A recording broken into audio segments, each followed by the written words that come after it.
Hello everybody and welcome to our workshop. We're so very grateful that you're here today and made a decision to take action and go through today's workshop and also to improve your lifestyle. Now, the Women's Mentoring Foundation exists to make a difference, but also to address and improve the delivery service for our culturally and linguistically diverse communities. Did you know that Australia is one of the fastest growing multicultural countries in the world today? And there is a huge gap on the stigma provisions that we provide for our people here in Australia. Now, I've been working on the stigma side of things for a number of years, and as much as we try to address what's going on with community leaders, what I found through our research that the gap is actually within the individual. So we can educate, we can go through theory. However, unless that individual accepts and acknowledges that there's an issue, it's very hard for us to provide them with services because it's not going to make a difference. WMF provides a framework for mental health in CALD populations that is specifically tailored to women and young people and offers face-to-face and online support resources.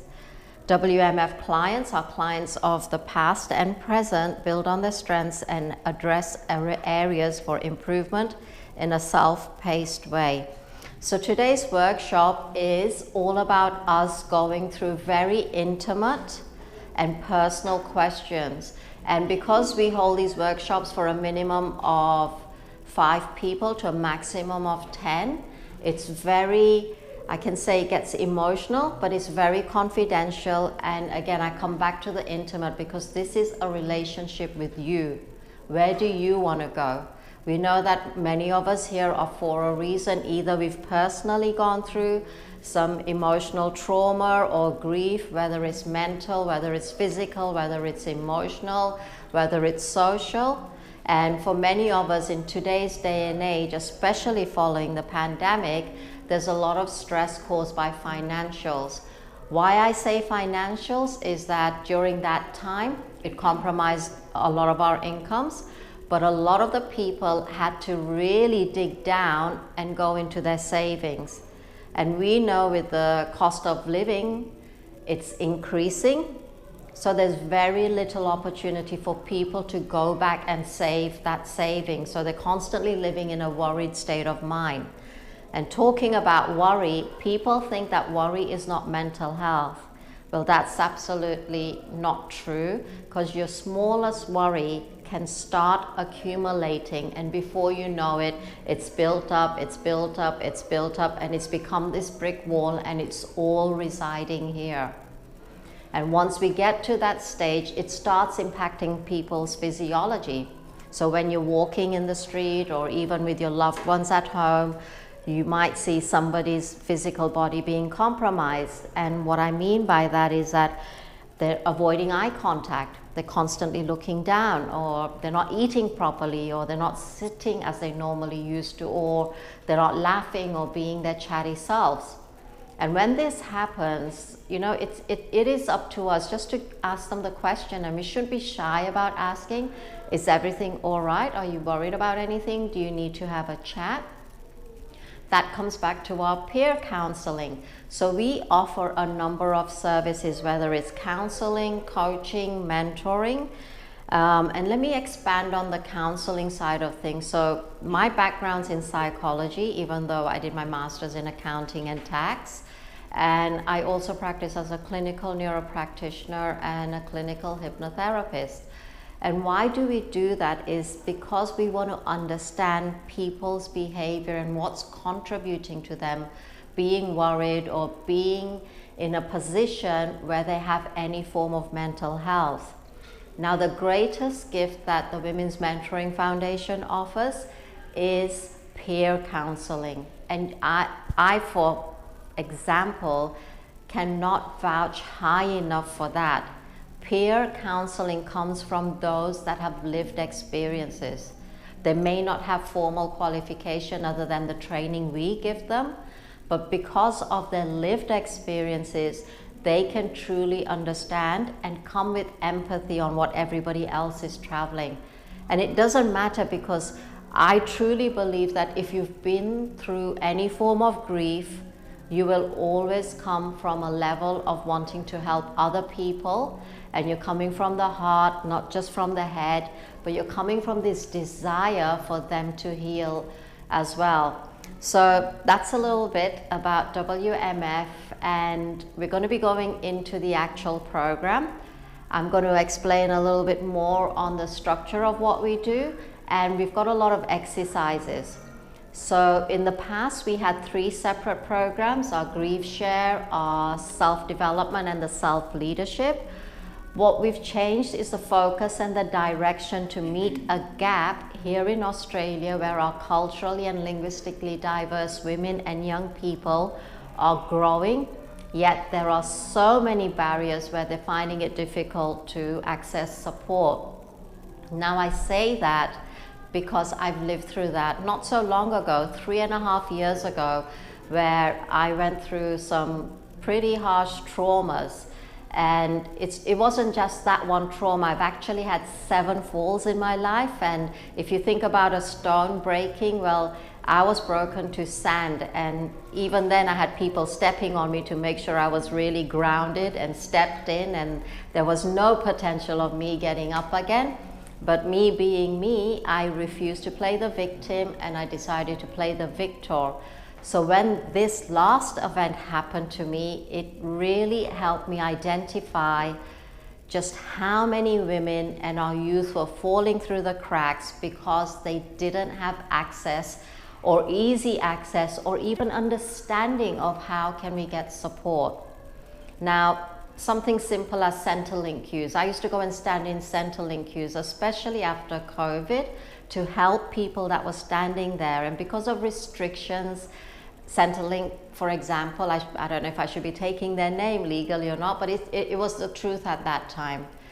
People were struggling with the fact that they've lost their job, the businesses were closed, they didn't know what to do, and a lot of these people couldn't even understand the paperwork. So what I used to do with a friend is standing these queues, help them understand. We took a printer, we had coffee, we had biscuits, and we helped them get through. So even before they stepped through that door, they knew what to expect and what to do.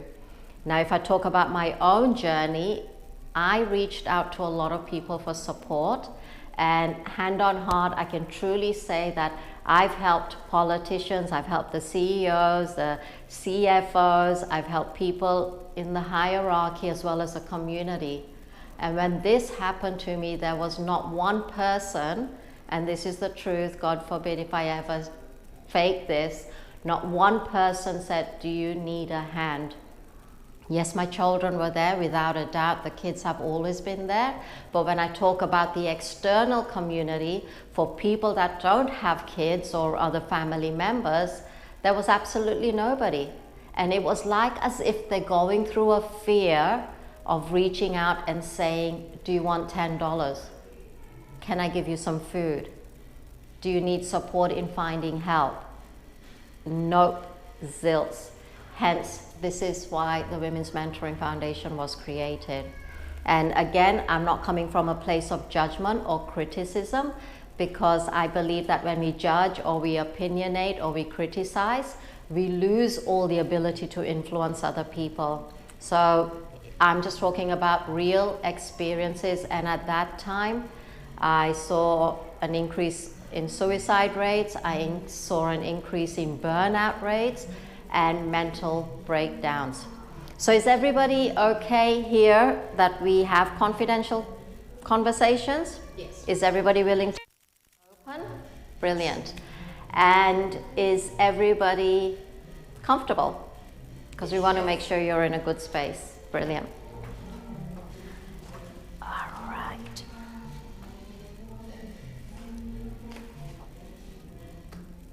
So what are the barriers? And I'm going to be reading this to you today. What are the barriers in accessing mental health care for women within our CALD communities? CALD females can experience age, race, and gender discrimination, likely intensified if they identify as lesbian, gay, bisexual, transgender, or intersex. I found that there is a growing need for each person requiring a tailored approach.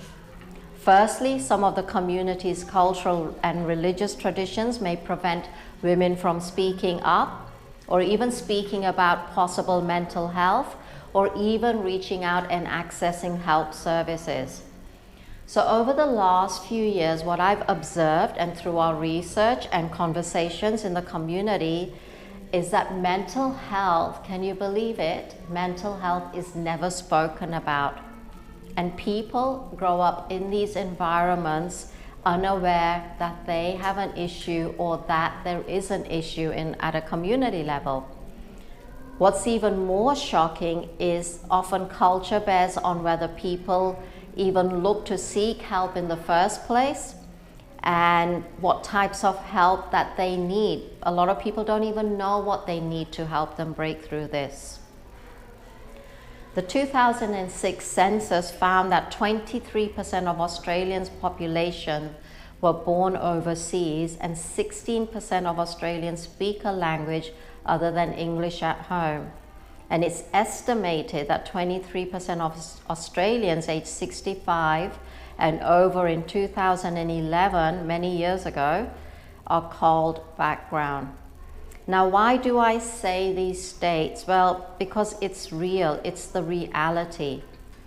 And the most common barriers include underemployment, culture shock, culture conflict, culture distance, inability to speak the language, housing distress, prejudice, racism, discrimination, traumatic experiences or prolonged stress, gender and intergenerational conflict, economic pressures, breakdown of traditional and family support structures, and much, much more. So the list is never ending, and there's all these things that are happening in our world that truly impact our mental health, our emotional status. Now, in life, everything we do is 80% psychology. So can you imagine the impact if that, even 1% of that psychology is impacted in a negative way, what that's going to cost you? 20% is our state, 20% is the mechanics that we do, our physical, whatever goes on within our torso, our external, but 80% comes from here. That's why mental health issues are a growing concern, not only in Australia, across the globe. Like last night, we had somebody contact us from the UK, desperately seeking help because she was worried about her mental health status. She felt she was stumbling, and she realized that because this was compromised, it's impacting her lifestyle at home, it's impacting how she operates at work. And it's good, she picked it up for herself, and she's reached out and said, I need help. I need whether you give me counseling, coaching, mentoring, self-development, whatever you're giving, I need something and I desperately need help. And that's one courageous woman. She's identified that. So if there was one request that I would be making out to you all here, because I want to congratulate you for being here, you've taken a step. And it's not just about yourself. You're actually going to go out and implement everything that you've healed with other people, right? With your loved ones, with your friends, with your communities. And the only way we can help other people is if we first self-heal ourselves. It's a bit like Alcohol Anonymous. You cannot help somebody that's got an addiction until they accept they have a problem. And I know that because I've had friends as well that have gone through addictions, and it's been a long process. And for some, yes, they got through the other side, and unfortunately for some, they lost their lives. So it was a very painful time for me to witness that. So my friends, if there's one gift that you could give yourself in this life that you're living, is do a self-reflection. Where are you in your mindset? Where are you in your thought processes? Where are you when you're feeling something? Now, I shared this the other day when I did a presentation, that despite all the falls I've had, despite all the hardships and the pain that I've been going through most of my life, not most of my life, but at every avenue there was a fall and I had to pick myself up. I had a choice. Do I end this? Do I continue? And sometimes the pain was so excruciating, I just couldn't understand. Why can somebody be so hurtful? Why are they not respecting me when I'm going out of my way to do everything possible to ensure that they're happy? Why? And I was pretty good at hiding what was going on here. I just stayed happy all the time. And as long as I was meeting the needs for other people and they were okay, I felt I was okay. But the truth of the matter was when I lost everything and I thought, all my life I've been providing for all these people, everybody, literally everybody that was in my circle. And when my time came, not the last one, the 3.5 years ago, but even way back in the UK, everybody took a step back. And it just made me think. So when it happened to me this time, I thought, why is this happening again? Different concept, different scenarios, but it happened again. And what I realized, coming from a cognitive behavioral background in my studies, it's human behavior, and humans are not their characteristics, humans are not their behaviors.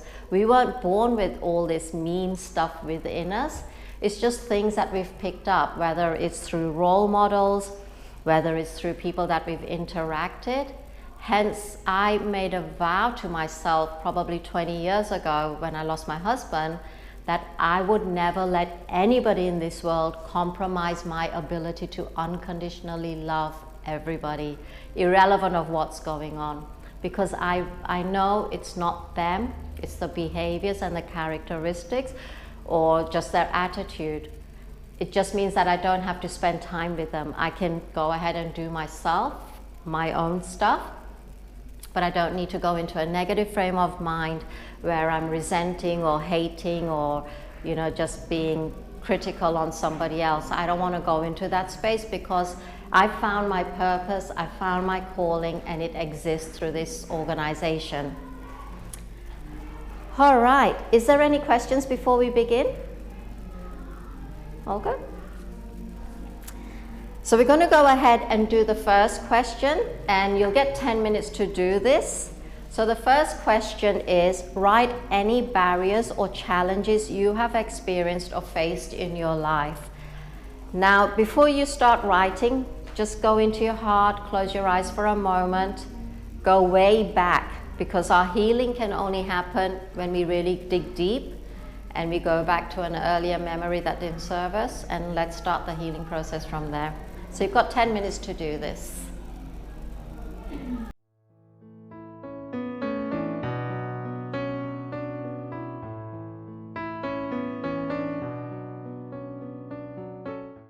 Welcome back, everybody, and thank you for sharing all those insights you had, and I'm glad that you did open up your heart and let it unleash. So protective factors, I just want to cover this briefly.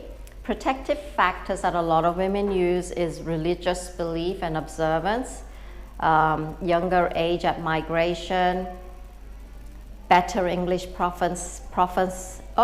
can't even say that. I'm not saying it. Proficiency. A greater sense of personal control, and obviously a lot of social factors. Now there's another second question I'd love for you all to answer. Following through the first question. So every question that we've answered is going to be consistent to the one previous. So allow yourself to flow freely, to unleash, to let go. And remember, this is the time to start eliminating all those limiting beliefs that you have within you. So the second part of the exercise is, please write down if any of the above apply to you or any of your family members. Of course, I know you refer to it as being your own life, but think outside the box. Do you think it's impacted somebody that's within your circle? So just make a list of the people. Remember, this is confidential. It's your workbook. You'll be taking that back with you. And if you've got any concerns and you need WMF to step in to support your loved ones or somebody that you know, then we're happy to do that in, like I said, a confidential space. Now in your workbook, you'll see that I've got snippets in there. That's your reading material. So we don't necessarily have to go through class, but it will give you more insights as to why we're doing it and what's actually happening in Australia today.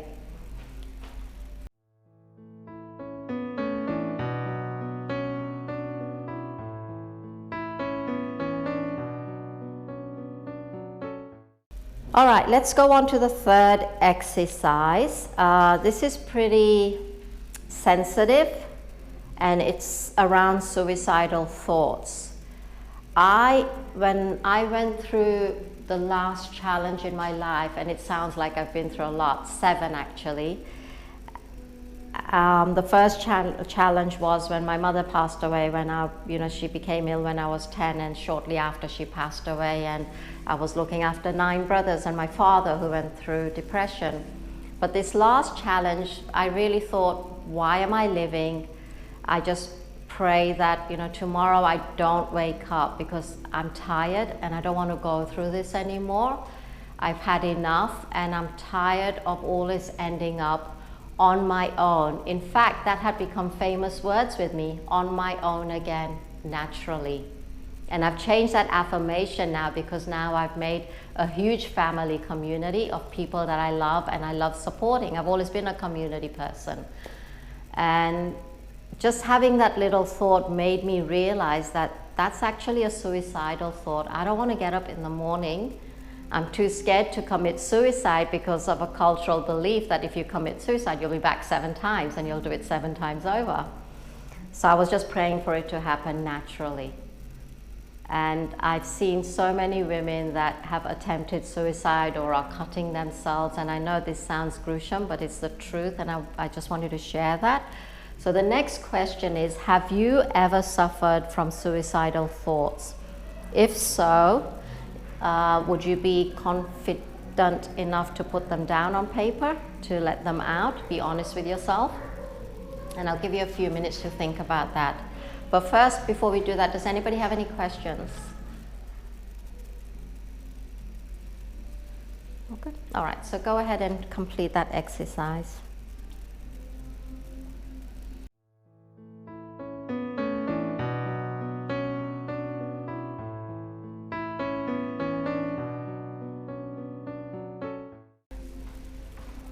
All right, everybody, welcome back. Thank you for completing that, and thank you for, again, sharing your thoughts. We're here to support you, and I'm very, very grateful that you were able to be honest with that question, because suicide's not always an easy topic. And WMF, I think I mentioned earlier, we're into prevention and early intervention, and that includes suicide prevention. Now, how we do that is educating people on suicide, or if they feel that somebody may be in that space, how can they talk to them? How can they direct them? So within WMF, we do provide training on that and counseling on that. So even with our peer counselors, they can go out and talk to people and listen out for cues if they feel that those individuals may be suicidal or the thoughts have crossed their mind. Now, I'm just going to talk a little bit about the stigma in our diverse communities. So what is the biggest cause of stigma in mental health? Does anybody want to contribute? What do you think they are? I would say it's probably the view people hold of mental health. In a lot of cultures, it's regarded as something that you hide and shameful, and people don't want to face it.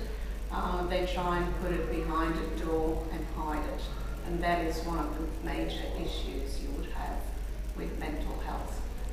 Just becoming aware that it's not shameful, it's something that needs to be faced that needs to be dealt with. That's what I think. Absolutely, and you're so right. It's the truth. There's this embarrassment and the shame and the guilt of even wanting to, say that I'm consciously living worried, or I'm getting palpitations because I'm suffering with anxiety, but I don't know what's going on. My legs are shaking, my hands are shaking. I can't even look people in the eye, because of what's going on within me, and I can't be open. So that's absolutely the truth. Thank you.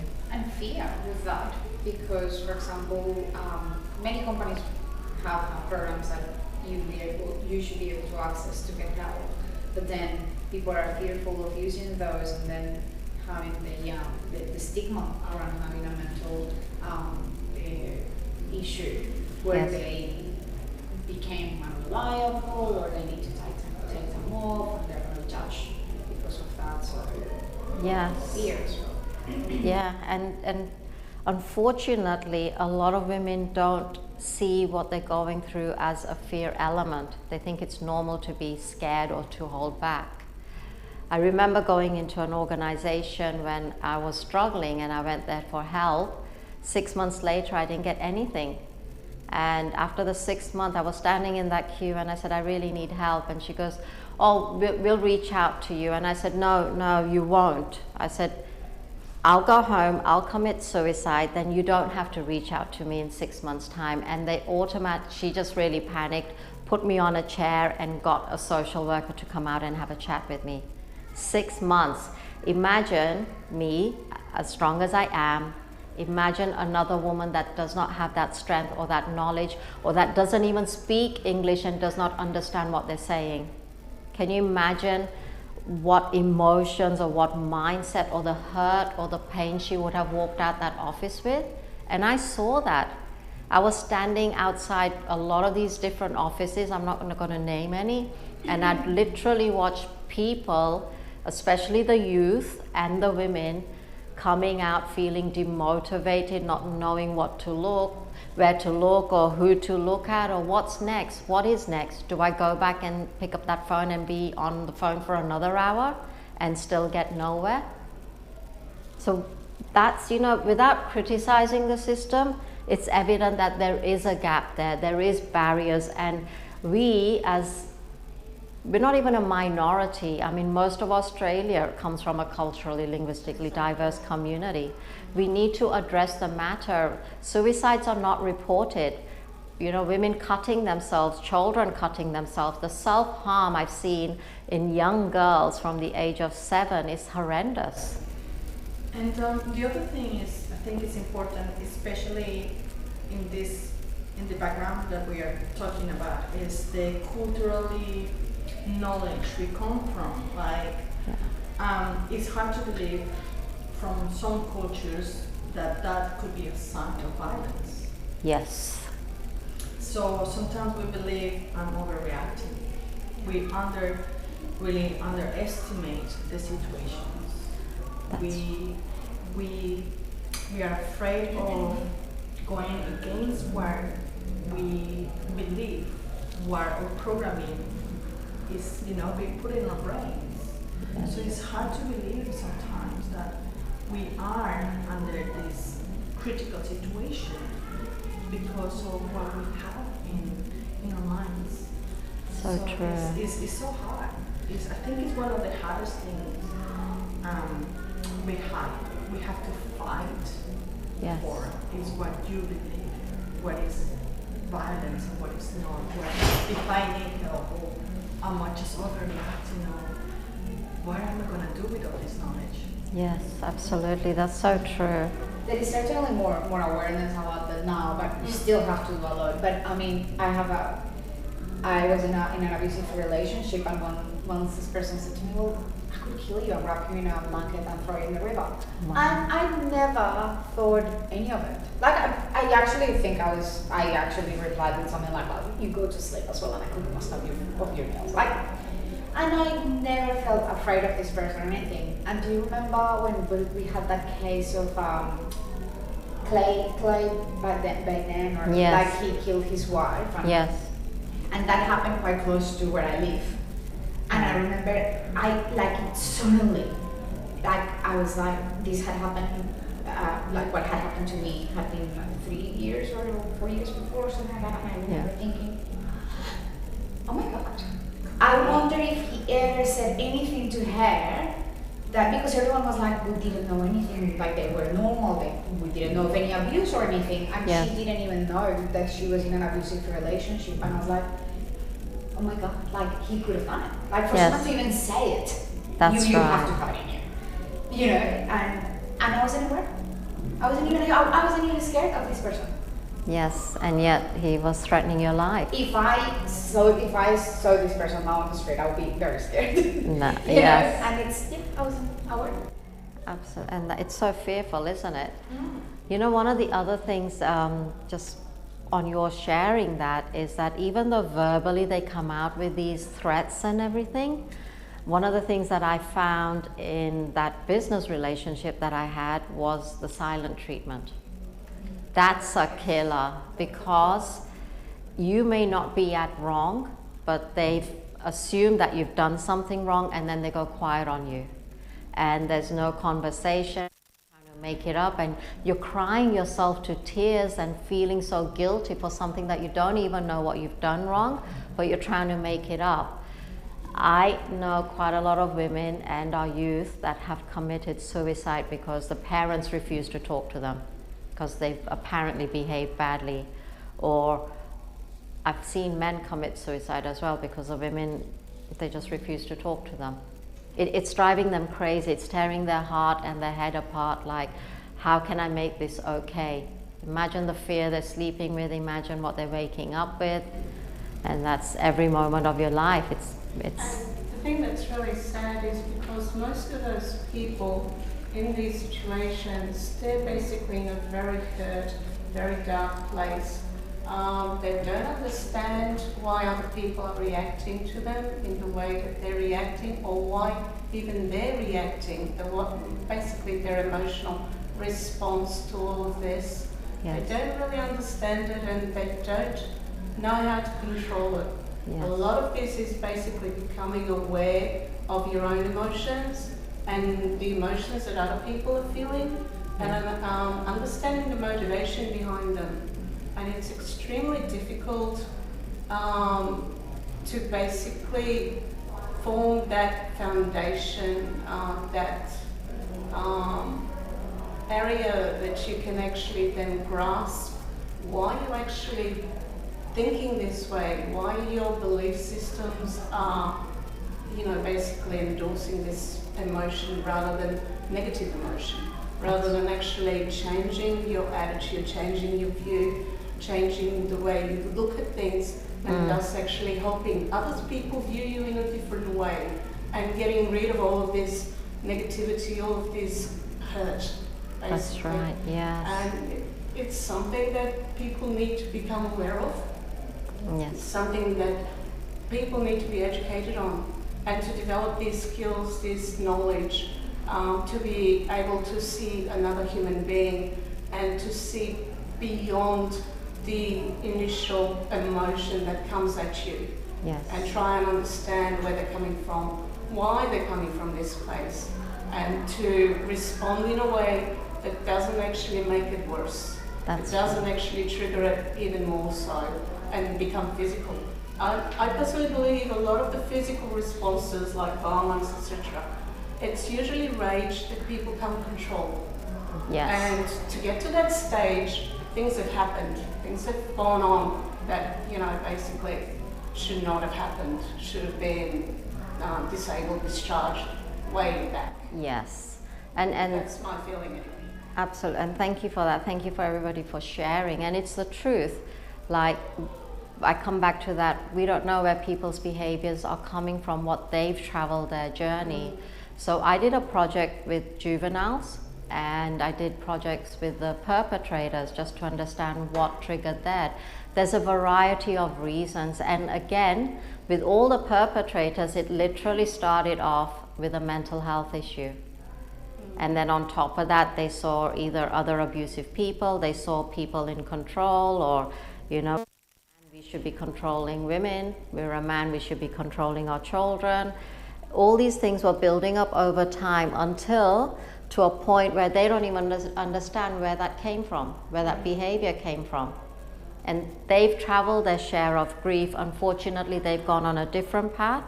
And then we have the people that truly come from a place of love who actually suffer the consequence until they get to a point where there is no self-love, there is no self-respect anymore because somebody has demeaned them. So thank you for doing that, and thank you for answering the questions on how we can stop mental health stigma in our communities. And the other question was, how can we reduce the stigma around mental health as well? So I'll give you a few minutes just to answer those two questions, and then we'll move on.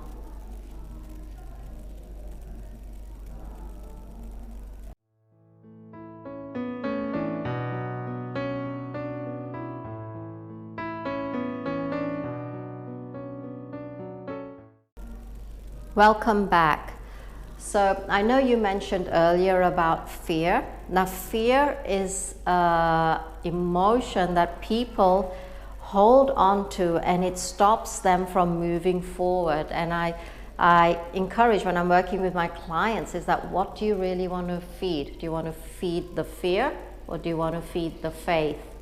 Now, when I talk about faith, people automatically go into religion. No, it's not. It's having faith in yourself. Like, do you truly believe in yourself? And 99% of the people that I spoke to have to think about that question. Do I even believe in myself? Just because of a mental health issue. Like women, probably, I think it was 30% of women in 2019 that I had some conversations with were not confident in saying that they were proud of who they were. They were looking at themselves according to what other people had said. Now for me, if people are criticizing me and judging me, it's not my business, right? It's nothing to do with me. They can say whatever they want. But in the past, it used to impact me hugely. And I remember, even before coming to Australia, I lived to impress others. Will they accept this? Will they accept this cooking? Will they accept the state of this house? Will they accept this at work? Oh, as long as they're happy, I'm happy. That wasn't the case. Only you can be responsible for your happiness. Only you can be responsible for your mindset, and only you can be responsible for how you live your life.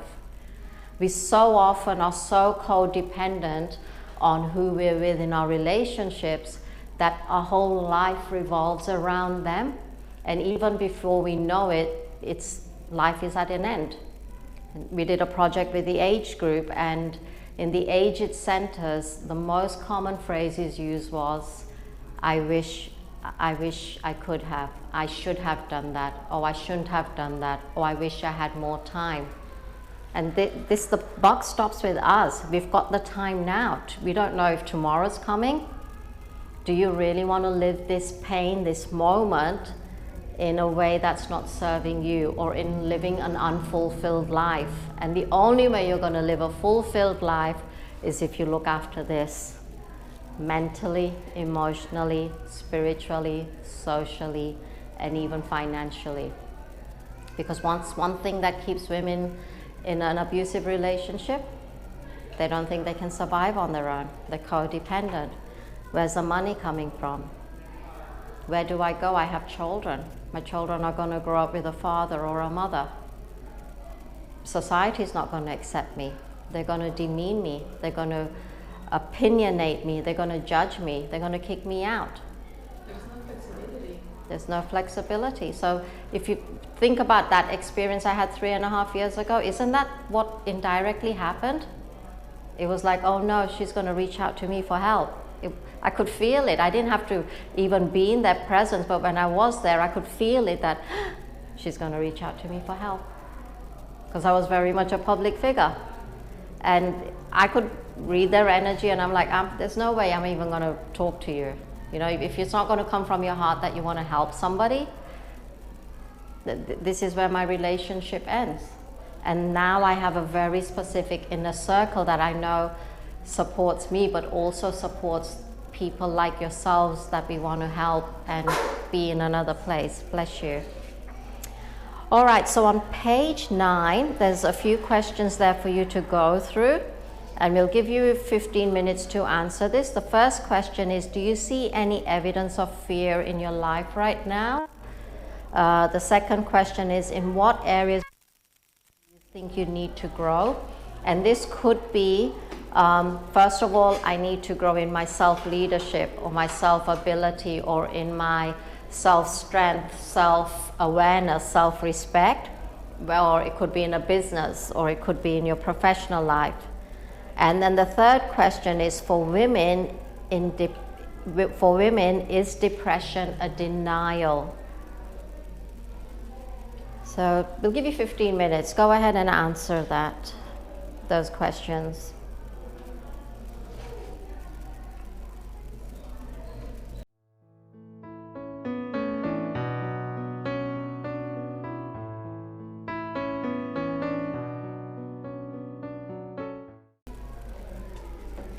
All right, welcome back.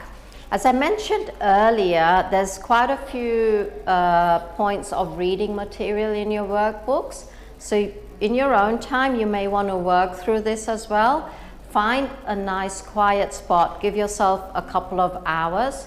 Think deep as to why you want to do this. So it's really important you identify your why, whether it's for you or whether it's because you want to help somebody else. Or, give yourself the gift, because this exercise as a human being will really add value to your life. So there's better understanding of depression. We've got the stigma exercises, and especially this one, what stops us from moving forward? And fear has come into it again. Fear can destroy our psychology and immobilize us from acting. All of us experience fear in some context during our lives, whether it's fear of rejection. This is the biggest one that I found in women. They didn't want to be rejected, not only from the person that was abusing them, but they were afraid of rejection from society, as if society was going to put their bread and butter on their table. The fear of failure, like some of the highest, most successful people in the world today are there because of the number of failures they've had. And that's how I got through my times of falls. Every time I fell, I said, oh, that's another really great experience and learning curve for me. And because of this experience, I'm going to be even more successful, and I'm going to be able to reach out to more people. The first thing I always ask for my mistakes or my failures is, what did I learn from this? And that last time, 3.5 years ago, it helped me grow in my faith. It helped me grow in my spirit. And the person that was very abusive and used everything that I had, truly so, I'm grateful to them, because had they not been the mean, dysfunctional person that they were, I would not have grown to the faith level that I am today. So very grateful for what they did. Even though I lost a lot of things material, but that's, I'm here, I'm physically able, and I can still create that. At that time, I was also diagnosed with an illness. So I was probably given about 6 months to live. I survived that, and then following that, I think it was 8 months later, I had a massive car accident, and I should have literally not been here today, so I survived that. So I believe that there's a reason why I exist today. All right, so fear. So fear of failure, fear of success. People are scared of success. I was, and I still am sometimes thinking, okay, I'm really going up there. How am I going to handle this?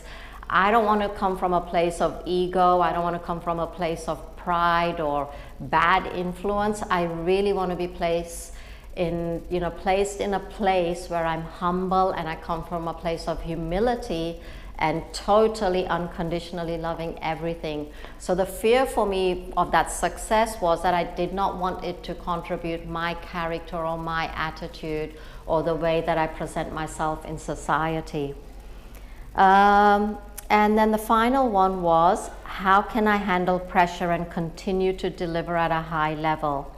Some people, well, that's not the final one. We still have the fear of love or losing love. the fear of being alone or fear of the unknown. And in fact, like I know for me, as many of you would, you live with a combination of this, right? I think the greatest learning curve out of everything that's happened in my life, and where I was always looking to work and do for others, I'm still doing that, but it's at a different level. Before it was dependent on whether they were happy or not. Now it's like, am I at peace with what I'm doing and the work that I'm doing outside? So if you want to have peace of mind, my friends, that comes with where you are with your mindset, your mental health. If your peace is compromised, you need to take a step back, do a reflection, and see what's going on. This is a very sensitive one, especially for us women in the cult communities, is, are you honest with yourself? Now, many of us, when we've been out there, said, no, we're fine, everything's good. And you know there's something going on. You can tell with their physiology, you can tell with their where their eyes are going, you can tell the way that they're breathing. Like if they're breathing shallow, you know something's not right within them or something's not right in their environment. And fear usually is showing up in the eyes of the people. So when you're talking to them, you know, people say if somebody's looking straight at you, you know they're being absolutely honest. That's not the truth. People have trained themselves to look straight at you, right? But you can see, if you go really deep within their eye, whether there's a fear there or whether they are coming and actually telling the truth.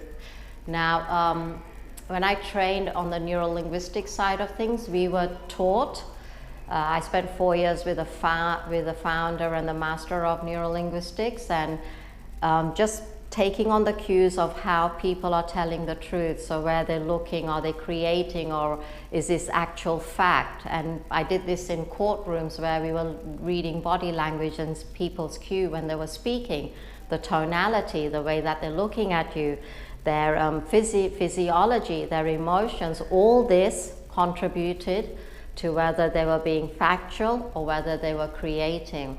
Now, the other thing that we found with a lot of women was, even though that they were going through abuse in their home life, they had created an image where everything was perfect, and that's what they would recite to us.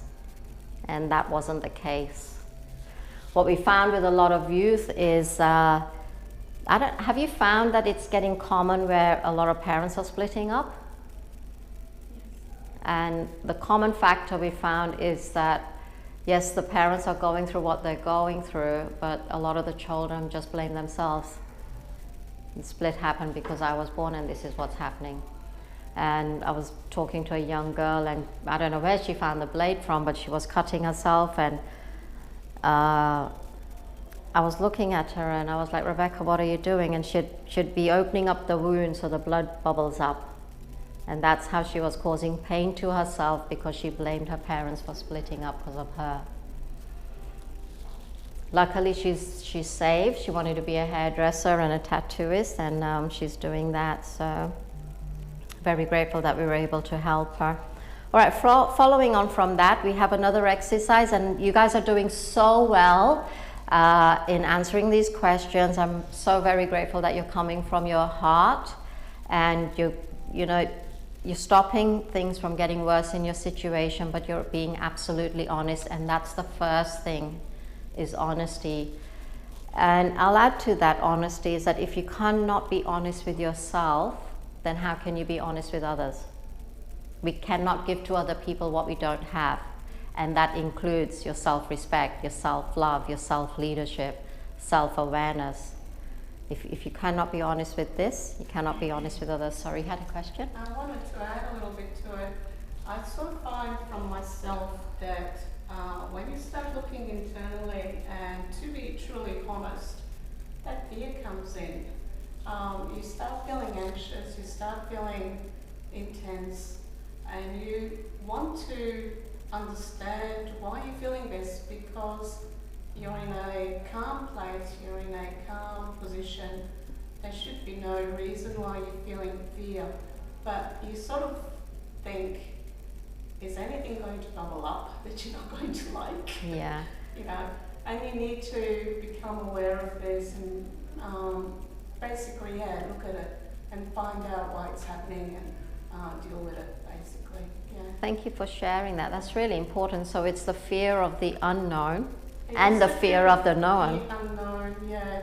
And if you're in a situation where you start feeling anxious, you start feeling, basically intense, you can usually tell these feelings that come up, and you don't understand why they're coming up.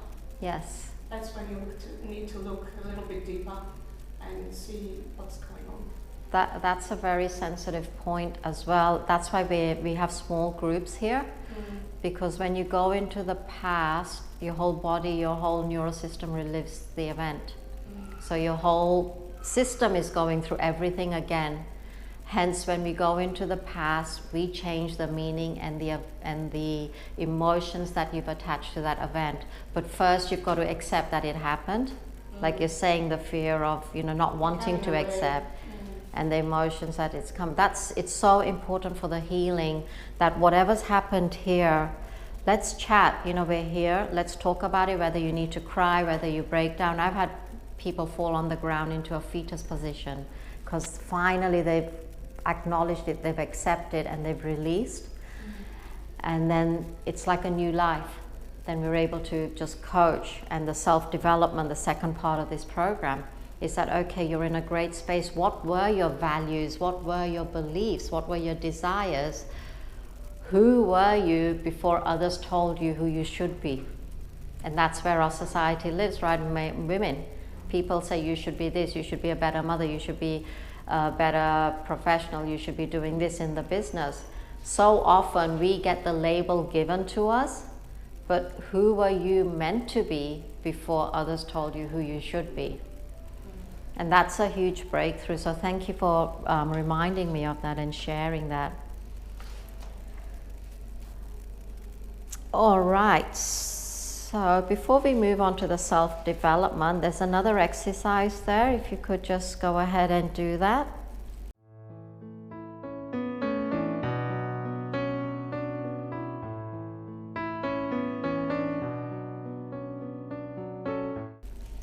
So we spoke about some ideas of losses you may be facing. And the loss could come to you in any way. It could be through jobs, home, possessions, relationships, security, confident, you're not laughing anymore, family back at home, friends who are close to you that are no longer close to you, loss of technology. So many people are frustrated because their phone doesn't work and they're so dependent on that technology. They've become a human doing instead of being a human being. And that's what we're bringing back. Come back to being a human being. You're not a robot yet. We're not there yet. And are you missing somebody's shoulder to cry on? Are you missing your mom or dad? Are they even here or have they passed on? What else are you missing in your life that is causing you a little bit of grief or pain? And that's okay. Grief is okay. It just means that you may be holding on to it and you haven't allowed yourself to heal. So when my mother died, because my mom, the only time I got to spend time with her, with the other 9 boys in the house, is when she'd comb my hair before I went to school. And it was at 5 minutes, come on, let's comb your hair, let's get you ready for school. And then she'd be cooking, breakfast, cleaning. She had 3 jobs in a day. So from the age of 7, I believe, before I went to school, I'd help her in a job in the morning, go to school, come back, help her in the job in the evening shift, come back home, do the cooking, no washing machine, we'd wash the clothes by hand in the bathtub. And these were my special moments. I never saw them as hard work. It was my fun time with my mom, right? And then all of a sudden she's gone. So for 9 years I was very angry. I was very much in a dark space because I was like, she's only 42. All I've seen her do is work. And we haven't even grown up to give her a life that she should be living as a princess and a queen. How can you just take her away like that? So even though I was in the process of doing what I needed to do for my siblings and my father, who went through severe depression at that time, it's not good. So I understand where children come from, because they go through grief if the family split. They go through grief if they've lost a loved one. even a pet or an animal, because they've got that emotional attachment and they haven't healed. And all that comes back to the life that they're living today. So I had a gentleman I was met at a business network last week, and he said, Pushpa, I had a conversation with my wife, something triggered and I just started shouting at her. And he goes, she's perfect in every way, I don't understand what that was all about. He goes, I couldn't understand it, she broke down, I had to leave. And so I did a very mild hypnosis session with him, and it was a conversation he had with his mom where he was not able to speak about 40 years ago. And he didn't agree with the mom's, decisions, and yet every time he tried to open his mouth, he was told to shut up. So his wife said something, in the way she said it, it triggered that, and that all came back to her. So he was very ashamed and embarrassed, so we worked through that as well. Hence the reason I say is that don't be quick to judge other people. Yes, be careful of perpetrators, but if we can encourage our perpetrators to get help, then let's get them help. But don't ever compromise your own safety in that environment. No human being in this world should suffer. My personal passion is to end suffering in the world and to relieve as much suffering as I possibly can.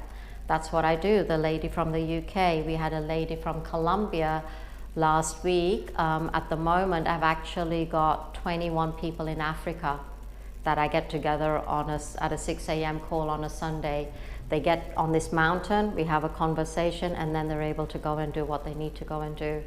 But because they're not allowed internet, they're not allowed the phone, and this is the only way that I can support them. All right, any questions? All right, great. So we're going to take a short break and then we'll come back and then we can go through the rest of the program. Is that okay? How's everybody doing? Beautiful. So even after the end of the day, I'm going to be spending 10 or 15 minutes with each and every one of you over the next few days to make sure that you're in a good space. And if there's any other support that you need from me that I can help you with.